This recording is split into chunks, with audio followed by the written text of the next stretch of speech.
The heavy wooden door of Eleanor's bar creaked as I pushed it open. A familiar wave of warmth and the faint aroma of whiskey welcomed me. I took a deep breath, letting the atmosphere of my sanctuary wash over me.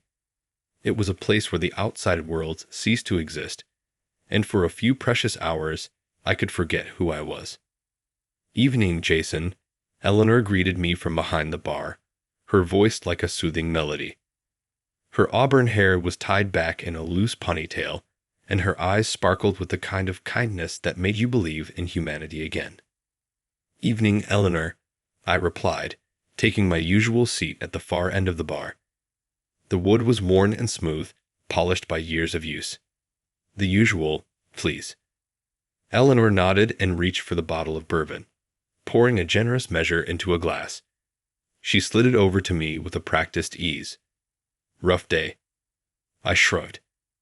"Just another day in the life of an old man trying to stay out of trouble."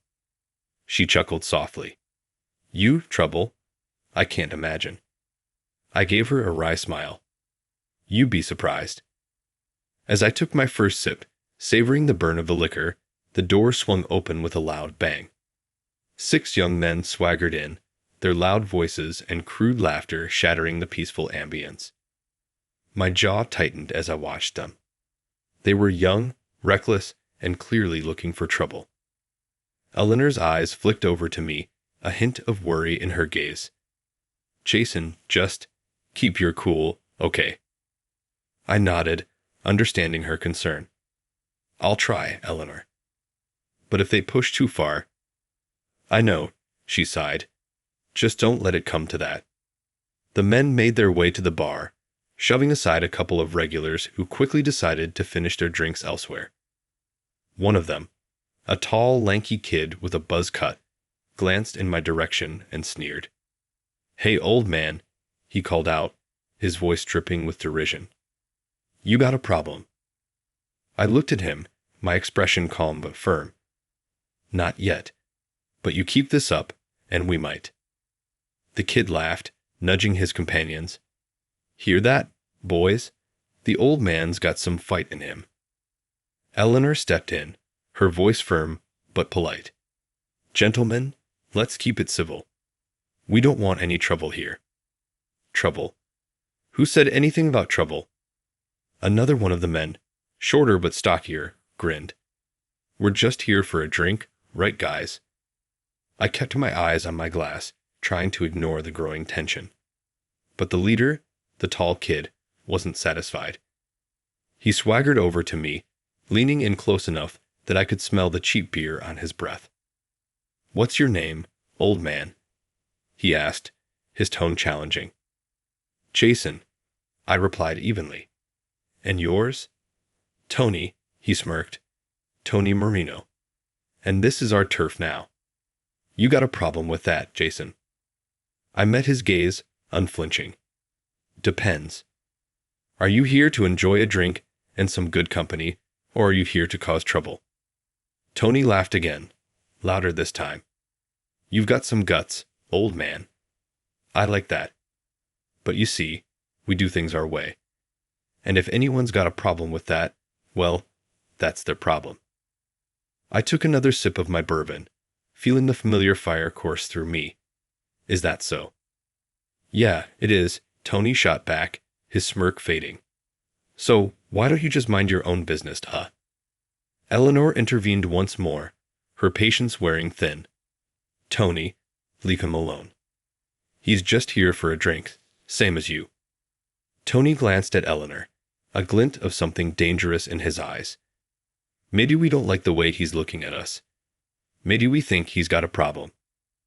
I set my glass down, the weight of my past pressing on my shoulders. I'm just an old man trying to enjoy a quiet drink. Don't make me remind you why you should let me do that. The tension hung thick in the air, the silence pregnant with unspoken threats. Tony opened his mouth to retort, but something in my gaze made him hesitate. He stepped back, raising his hands in mock surrender. All right. No need to get all worked up, old man. We're just having a little fun." He sauntered back to his group, and I returned my attention to my drink, But I knew this wasn't over. The ghost shadows were testing the waters, and I could feel the storm brewing. Eleanor leaned in, her voice a whisper. "Jason, please, don't let it come to that." I nodded, my eyes still on the group of troublemakers. "I'll try, Eleanor. But sometimes trouble finds you, no matter how hard you try to avoid it." And with that, the night wore on, the tension a constant undercurrent to the quiet drink I had hoped for. As the night wore on, the bar's atmosphere grew increasingly tense. Tony and his crew of ghost shadows continued their loud, obnoxious behavior, making it clear they were looking for more than just a drink. Eleanor moved around the bar, trying to keep the peace, but her eyes frequently darted to me, silently pleading for restraint. The other patrons, sensing the brewing storm, had already made their exits, leaving the bar eerily empty except for the 6 troublemakers, Eleanor, and myself. I finished my bourbon, the warmth of the liquor doing little to calm the simmering anger inside me. "Another one, Jason?" Eleanor asked, her voice a mix of concern and resignation. "Yeah, please." I nodded, pushing my glass towards her. "And maybe one for our friends over there." On me. Eleanor's eyes widened in surprise, but she nodded. "Coming right up." She poured the drinks and cautiously approached the ghost shadows. "Here you go, gentlemen. Drinks on the house." Tony looked at her with a mixture of suspicion and amusement. "What's this? Trying to buy us off?" "Just trying to keep things peaceful," Eleanor replied, her tone steady. Tony took the glass and raised it in a mock toast. "To peace, then." He downed the drink in one gulp and slammed the glass back onto the bar. "But peace is boring, don't you think?" His crew laughed, their jeers echoing in the nearly empty bar. I clenched my fist, trying to maintain my composure. Eleanor shot me a warning glance, but I could see the fear behind her calm exterior. One of Tony's men, a wiry guy with a face full of tattoos, leaned against the bar and eyed Eleanor. "Hey, sweetheart, why don't you come over here and keep us company?" Eleanor's face hardened. "I'm working. If you need anything, just let me know." "Ah, come on," he persisted, grabbing her wrist. "Don't be like that." Before I realized what I was doing, I was on my feet. "Let her go," I said, my voice low and dangerous. Tattoo Face looked at me and sneered. "Or what, old man? You gonna teach me a lesson?" Tony intervened, pushing his friend back. Hey, let's not get ahead of ourselves. We're just here to have a good time, right?" He turned to me, a mock-friendly smile on his face. "No need to get all heroic, Jason." I stepped closer, my eyes locked on Tony. "You can have your good time without harassing Eleanor. Show some respect." Tony's smile faded, replaced by a cold, hard look. "Respect? You think you deserve my respect?" "I think anyone who runs a decent place like this deserves respect," I replied evenly. "You and your boys need to settle down, or leave." "Or what?" Tony's voice was a taunt now, daring me to make a move. I took a deep breath, trying to rein in my anger.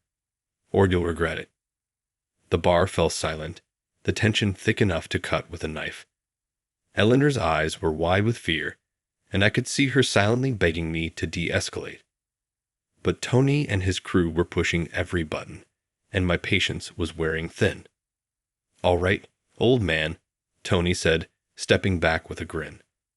"Let's see what you got." He turned to his crew. "Trash the place." The ghost shadows erupted into action, overturning tables and smashing bottles. Eleanor cried out as they started their rampage. "Stop it. Please, stop." I moved to intervene, but Tony stepped in front of me, blocking my path. "This is what you wanted, right? A little excitement." "Jason, don't," Eleanor shouted, her voice breaking. Ignoring Tony's smug expression, I grabbed him by the collar and slammed him against the bar. "Call them off. Now." Tony laughed, even as he struggled against my grip. "You really think you can take us all, old man." The sound of shattering glass and Eleanor's desperate pleas filled the air. The other patrons had long since fled, leaving just the ghost shadows, Eleanor, and me in the chaos. "I don't want to hurt you," I growled, tightening my grip. "But I will if I have to." Tony's eyes narrowed, and for a moment I saw a flicker of fear. All right. Guys, knock it off." The ghost shadows paused, looking at Tony in confusion. "What? You serious, Tony?" one of them called out. "Yeah, I'm serious. Let's get out of here." Reluctantly, the men backed off, leaving the bar in disarray. I released Tony, who straightened his jacket and gave me a long, hard look. "This isn't over, old man. You're gonna regret this." "We'll see," I replied, my voice steady. "Now get out." The ghost shadows filed out, their bravado dampened but not extinguished. I watched them go, my fists still clenched, the adrenaline coursing through my veins. When the door finally swung shut behind them, I turned to Eleanor. She was shaking, her eyes filled with a mixture of relief and fear. "Jason, you didn't have to do that." "Yes, I did," I replied, my voice softening. They weren't going to stop. Eleanor looked around at the wreckage of her bar, a tear slipping down her cheek. "What am I going to do now?" I stepped closer and gently took her hand. "We'll clean this up, and I'll make sure they don't come back." Eleanor nodded, taking a deep breath. "Thank you, Jason. But please, don't put yourself in danger for me." I squeezed her hand reassuringly. "It's not just for you, Eleanor. It's for everyone. This neighborhood deserves better than those punks." As we began to clean up the mess, I couldn't shake the feeling that this was just the beginning. The ghost shadows wouldn't back down easily, and my past was about to catch up with me in ways I hadn't anticipated. But for now, I focused on helping Eleanor, determined to protect her and this small piece of peace I had found. The next evening, I found myself back at Eleanor's bar. The place still bore the scars of the previous night's chaos, but we had done our best to restore some semblance of order. Eleanor had insisted on reopening, determined not to let the ghost shadows intimidate her. As I walked in, I noticed Eleanor behind the bar, her expression a mix of determination and lingering fear. She looked up and gave me a tight smile. "Jason, I wasn't sure you'd come back." "I told you I'd help," I replied, taking my usual seat. "How are you holding up?" "Better, now that you're here," she admitted, pouring me a glass of bourbon. "I just hope they don't come back." I took a sip of my drink, feeling the warmth spread through me. "If they do, we'll handle it." Eleanor sighed, leaning on the bar. "You can't keep protecting me, Jason. They're dangerous." "I've dealt with worse," I said, my voice steady, "and I'm not going to let them hurt you."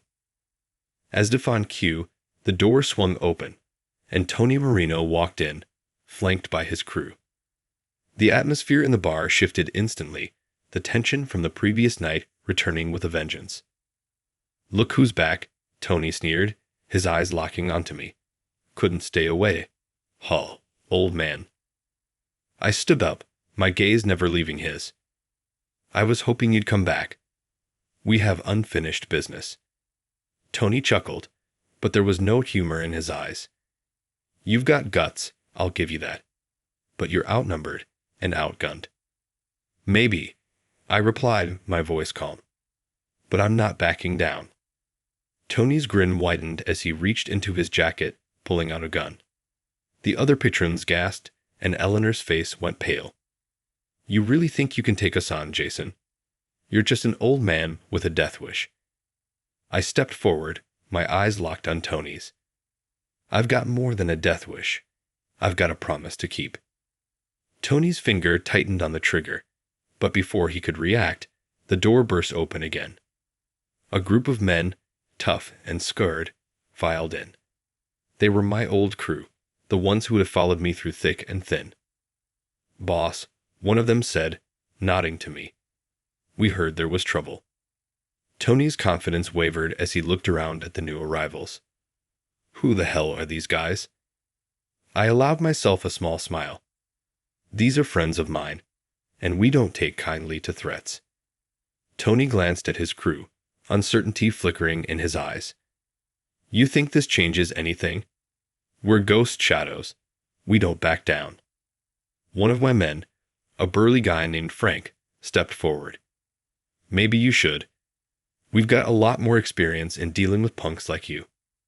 The standoff was palpable, the air thick with the potential for violence. Eleanor's voice broke the silence, trembling but resolute. Please, let's not do this here.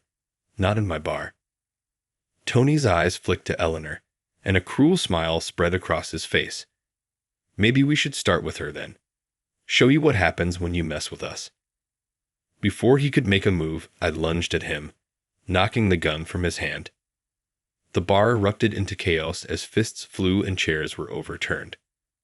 My old crew clashed with the ghost shadows, and the sounds of the fight filled the air. I grappled with Tony, landing a punch that sent him sprawling. He scrambled to his feet, rage contorting his features. You're gonna pay for that, old man. Bring it on, I growled, bracing myself for his attack. Tony charged at me, but I sidestepped, sending him crashing into a table. He got up, blood trickling from a cut on his forehead. This isn't over, Jason. It is if you don't walk away, I warned, my voice low and dangerous. Tony hesitated, glancing around at his crew. They were outmatched, my men handling them with the efficiency of seasoned fighters. He looked back at me, and for a moment, I saw fear in his eyes. You're lucky, he spat, wiping the blood from his face. This isn't the end. Get out, I said, my voice cold. And don't come back. Tony signaled to his men, and they reluctantly retreated, shooting me hateful glares as they left. The bar slowly returned to a semblance of order, my men helping to right the overturned tables and chairs.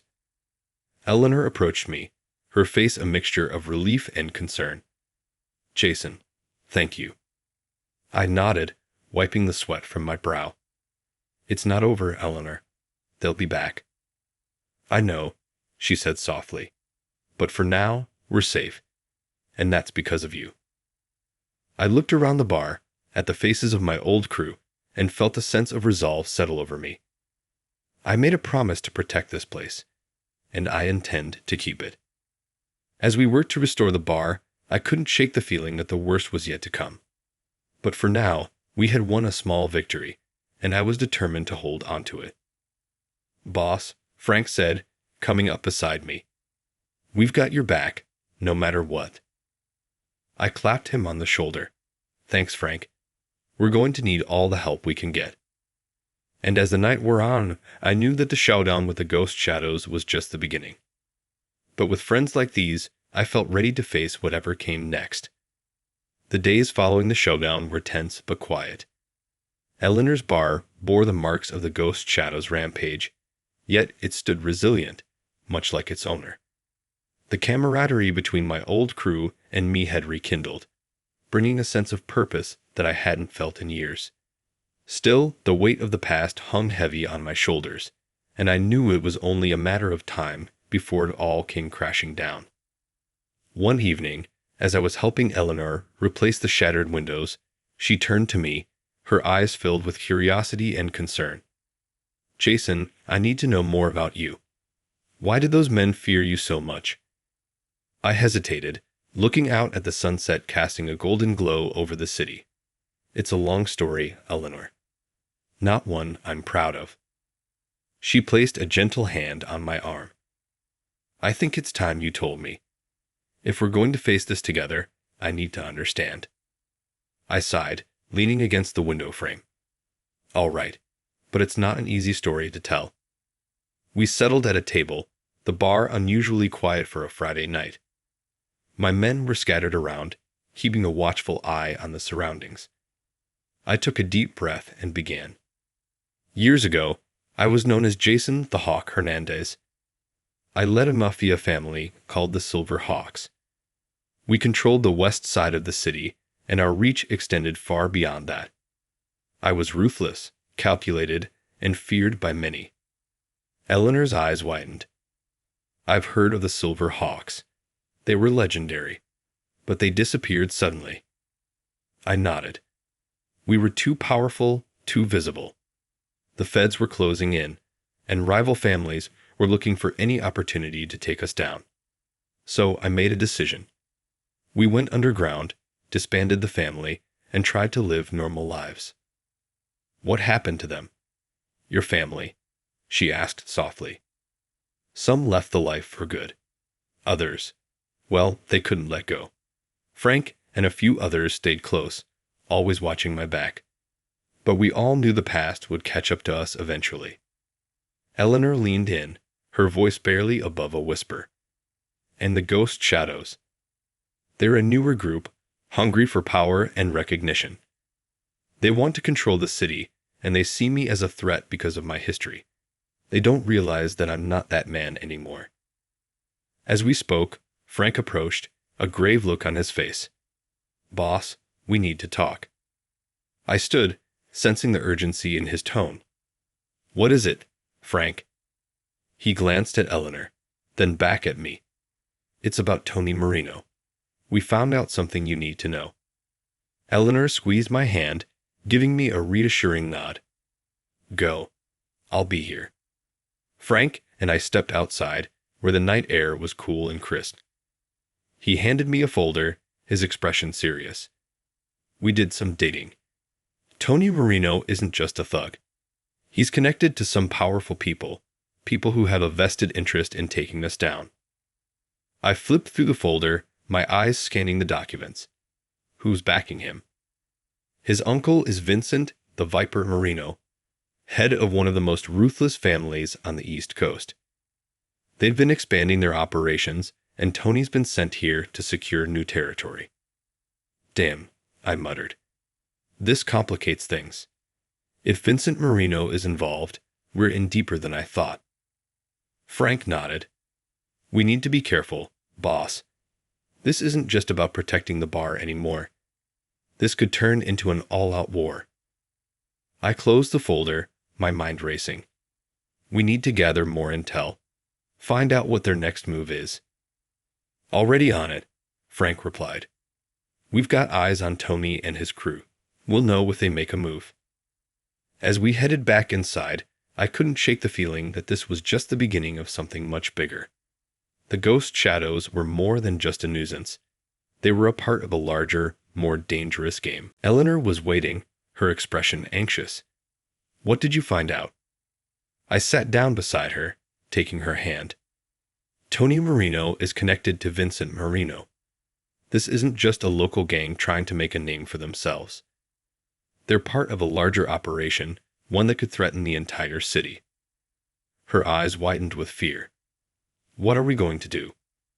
We're going to be smart about this, I assured her.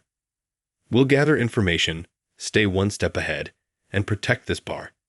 But more importantly, we'll protect each other. Eleanor nodded, determination replacing her fear. I trust you, Jason. We'll face this together. As the night wore on, I couldn't help but reflect on the path that had led me here. The revelation about Tony Marino and his connections had changed everything. But with Eleanor by my side and my old crew backing me up, I felt ready to confront whatever came next. For the first time in years, I had a reason to fight that went beyond survival. It was about protecting the people I cared about and standing up to the darkness that had once consumed me. And as long as I had breath in my body, I would ensure that Eleanor's bar remained a safe haven in a world filled with chaos. The days following the revelation about Tony Marino's connections were filled with an uneasy calm. My men and I kept a vigilant watch over Eleanor's bar, knowing that the peace could shatter at any moment. The tension was palpable, and Eleanor could sense it too. Despite her brave front, I could see the worry etched into her features, the fear of what might come next. One evening, as I was going over some plans with Frank in a back room, Eleanor walked in, her expression determined but anxious. Jason, we need to talk. Frank glanced at me, then nodded. I'll give you two some space. He left the room, closing the door behind him. I motioned for Eleanor to sit. "What's on your mind?" She took a deep breath, her hands clasped tightly in her lap. "Jason, I've been thinking a lot about what's happening. About the ghost shadows and what you're planning." I leaned forward, sensing the gravity of her words. "Go on." She looked me straight in the eyes, her voice steady. "I don't want any more violence. I know you're trying to protect me and the bar, but there has to be another way. We can't keep fighting fire with fire." I sighed, running a hand through my hair. "Eleanor, these men won't stop.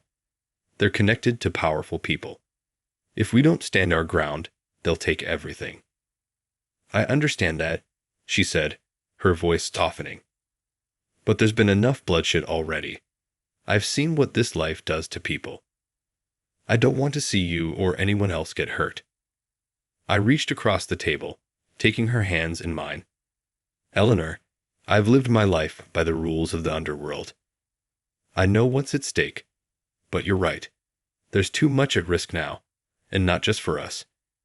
She squeezed my hands, her eyes pleading. "Then let's find another way. Maybe we can talk to them, negotiate some sort of truce." I shook my head. Men like Tony Marino don't negotiate. They see it as a sign of weakness. "Then we have to show them strength in a different way," she insisted. "We have to be smarter than them." There was a knock at the door, and Frank poked his head in. "Boss, we've got a situation. Tony and his men are outside. They're demanding to see you." I stood up, my jaw tightening. Looks like the time for talk is over. Eleanor stood as well, her grip on my hand tightening. "Please, Jason, promise me you'll try to avoid violence." I met her gaze, seeing the hope and fear in her eyes. "I promise, Eleanor. I'll do everything I can." As we walked out to the front of the bar, I could see Tony Marino and his crew gathered outside, their faces set with grim determination. Tony stepped forward, a smirk playing on his lips. Well, if it isn't Jason Hernandez. Ready to play nice." I stepped out onto the sidewalk, Eleanor beside me. "What do you want, Tony?" He shrugged, his eyes glinting with malice. "Just wanted to remind you who's in charge here. This is our territory now." Eleanor took a step forward, her voice firm. "This bar is neutral ground. We don't want any trouble." Tony's smirk widened. "Neutral ground? Huh. That's cute. But it doesn't work that way, sweetheart. We make the rules now." I could feel the anger rising in me, but I remembered my promise to Eleanor. "Tony, let's talk about this. There has to be a way we can come to an understanding without violence." Tony laughed, a harsh, grating sound. "You've gone soft, old man. Maybe you've forgotten how things work in this city." Frank and the rest of my crew stepped out, ready to back me up. The tension was thick, and it felt like a single spark could set off an explosion. Eleanor's voice cut through the tension, clear and strong. "This bar has been a place of peace for years. People come here to forget their troubles, not to find more. We're asking you to respect that."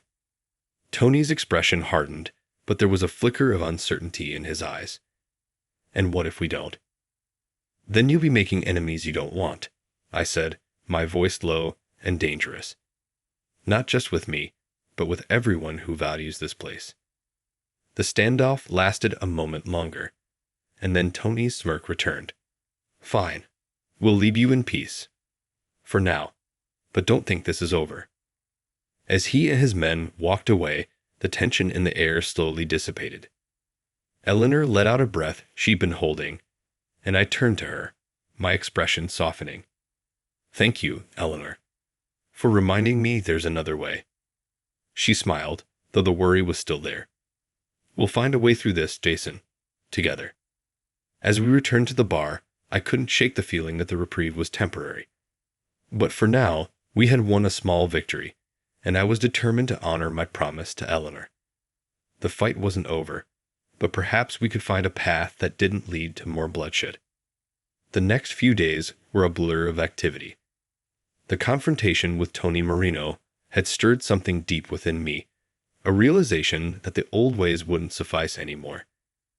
As I sat at the bar one evening, nursing a glass of whiskey, I reflected on Eleanor's words and the promise I had made to her. There had to be a better way, a path that didn't lead to endless violence and bloodshed.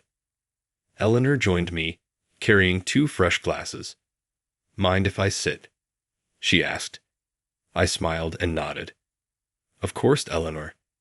Your company is always welcome." She poured us both a drink, her eyes studying me carefully.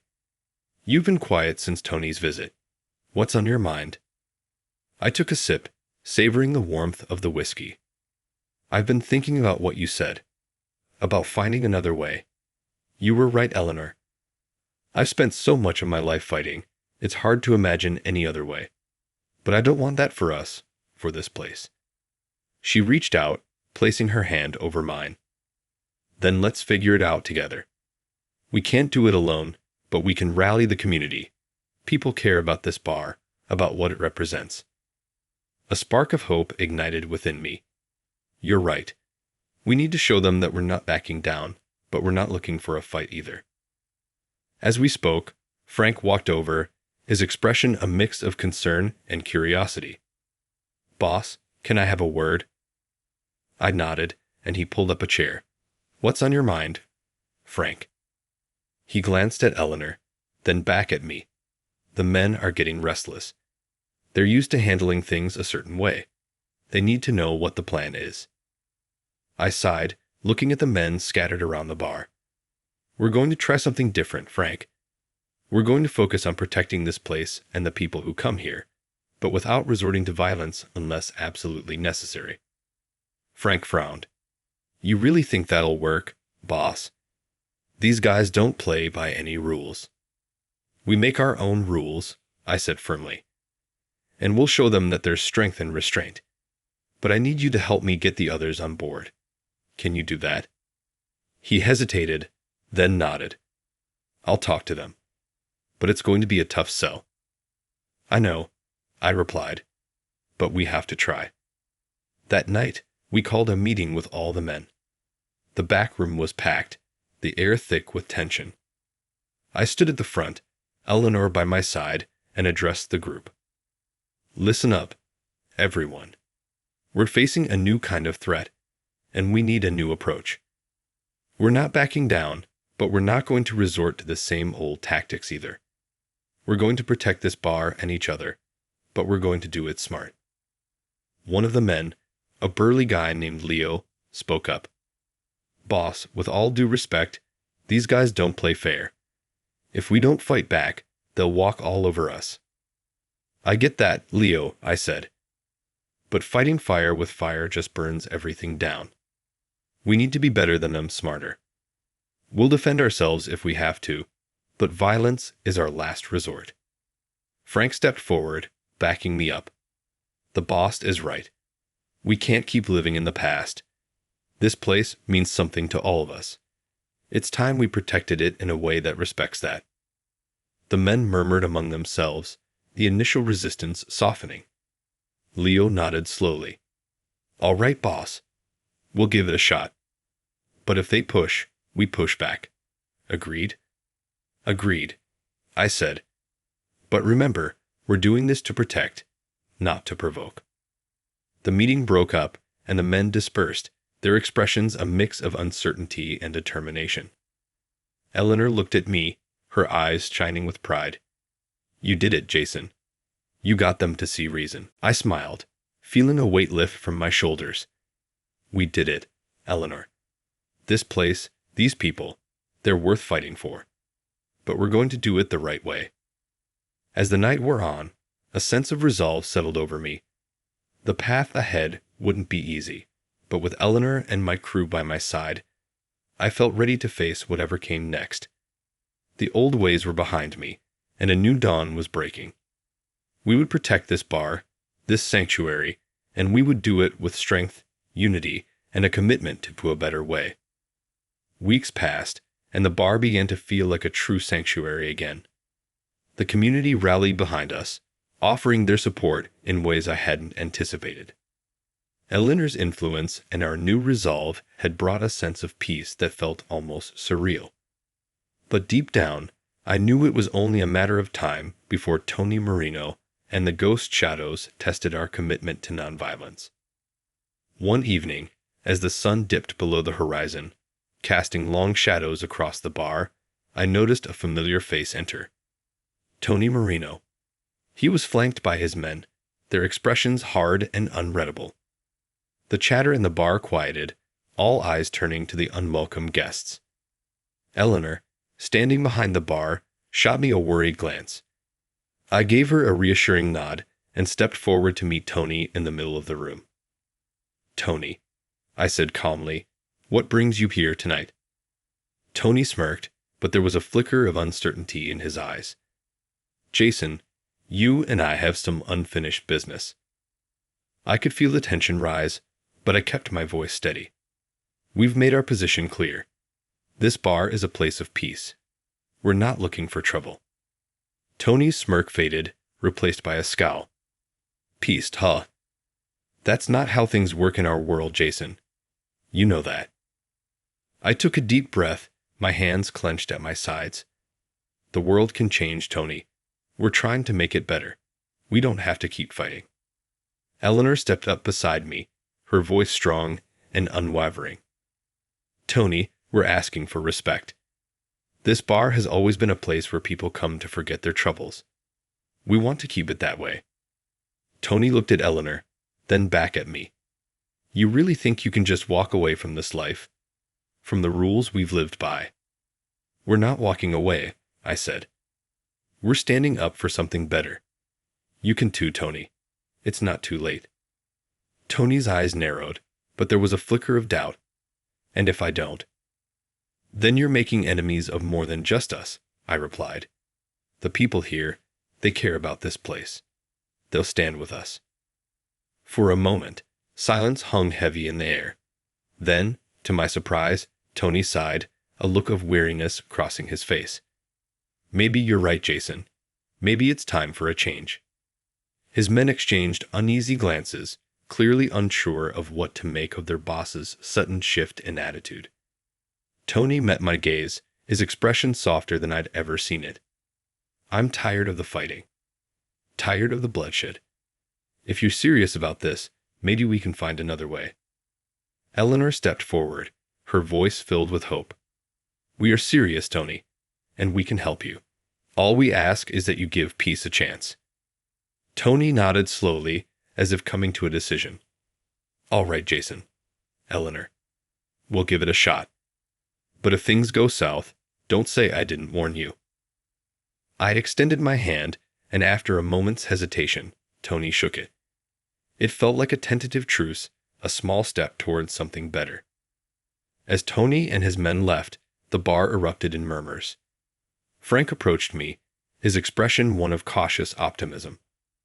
"Boss, do you really think this will work?" I nodded, feeling a sense of relief. "I think it can, Frank. It's not going to be easy, but it's a start." Eleanor smiled, her eyes shining with tears of gratitude. "Jason, you did it. You really did it." I pulled her into a hug, the weight of the past weeks lifting off my shoulders. "We did it, Eleanor. Together." The days that followed were a mix of hope and vigilance. Tony's men began to frequent the bar, not as enemies, but as wary allies. The transformation wasn't immediate, and there were still moments of tension, but slowly a new sense of community began to take root. One evening, as I was closing up, Tony walked in alone. He looked different, less guarded. He sat at the bar, and I poured us both a drink. "Jason," he said, breaking the silence, "I've been thinking a lot about what you said. About redemption. Do you really think it's possible for guys like us?" I took a sip of my whiskey, then met his gaze. "I do, Tony. It's never too late to change. We've all done things we're not proud of, but that doesn't mean we can't make things right." Tony nodded, a look of determination in his eyes. "I want to try. For real this time. No more games. I smiled, feeling a sense of kinship with the man I once considered an enemy. Then we'll do it together, one step at a time. As we sat there, two former foes united by a common goal, I realized that redemption wasn't just a dream. It was a journey, one that we were embarking on together. And for the first time in a long while, I felt truly hopeful for the future.